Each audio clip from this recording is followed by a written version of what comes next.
tonga ny hitsidika ny foara iraisam-pirenena film teny Tanjombato ny filoham-pirenena Hery Rajaonarimampianina. Nandritra izany fitsidihana izany no nilazan'ny filoham-pirenena fa fanombohana ny fanatanterahana ireo fanapa-kevitra no raisina nandritra ny fikaonan-doha-pirenena mikasika ny fampihavanam-pirenena ny fitsidihana n'ity foara ity. Toy jerentsika avy hatrany izay fanazavany ny filoham-pirenena izay.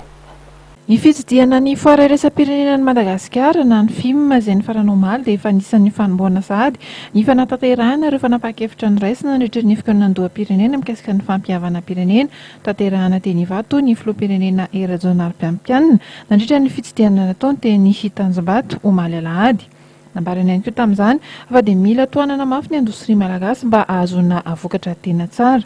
Betsaka nefa programa ataontsika amin'ireny zavatra ireny hoe sady hanomezana angovo no ampidinana vidin'ny angovo efa tena ao anatin'izany tsika. Izany rehetrarehetra izany dia efa anampiny ny indostria malagasy betsaka ny zavatra atao izay tsy voatery fitotram-panjakana rery no manao azy fa fitotram-panjakana dia manosika.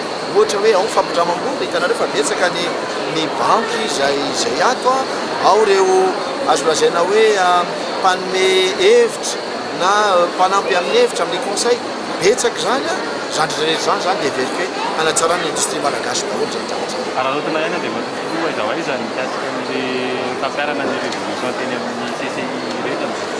Zao efa fampiarana azy.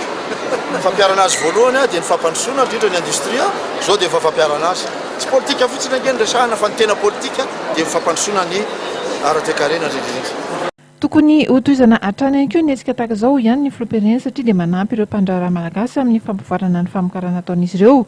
Efa miandry mafy ny andiany faraka amin'ny folo manaraka sady moa izy ireo taoriana ny farana ny ity andiany 10 zanahy tapahombiazana ity.